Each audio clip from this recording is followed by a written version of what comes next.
The next step is to install the hammer. And again, just one final check that the spring is in the right orientation. The loop is to the back of the hammer, and the two legs are off the front of the hammer. Now this time I will use the Allen wrench to align things. It makes it a little bit easier.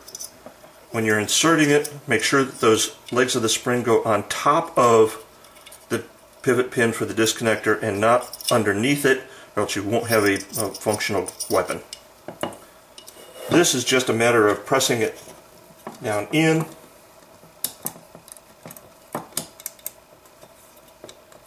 aligning the pivot pin hole,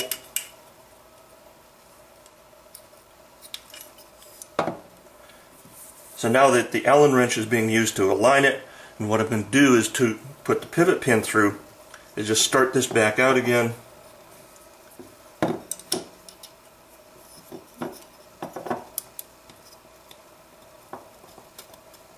You'll feel the pivot pin start in, it starts pushing the Allen wrench out.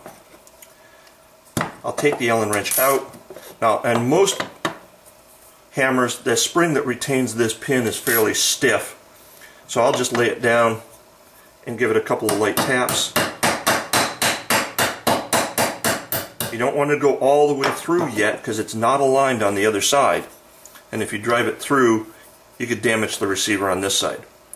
Once it's most of the way through, then you can hold it, align it,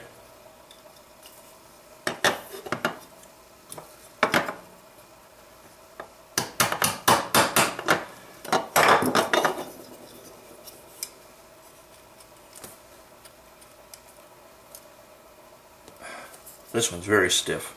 It's aligned. Now it's starting through.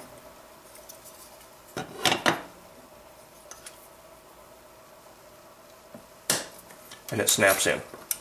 When you hear that snap, some of them you hear it, some of them you don't. That means that little clip inside the hammer has locked into that groove in the pivot pin. So at this point, the hammer springs are over the top of the pivot pin for the trigger. The pivot pin on the front is held in by the J-spring that's inside the hammer. The hammer can be cocked. Don't let it go without holding your finger on it, as if it slams up against the bolt release, it can damage it. So that trigger is functioning. The next thing to do is holding the trigger back all the way. The hammer should stay in the back position. Put your thumb on it, release the trigger. It should lock into the sear and not come forward, and then when you pull the trigger, it'll come forward. That completes the trigger installation.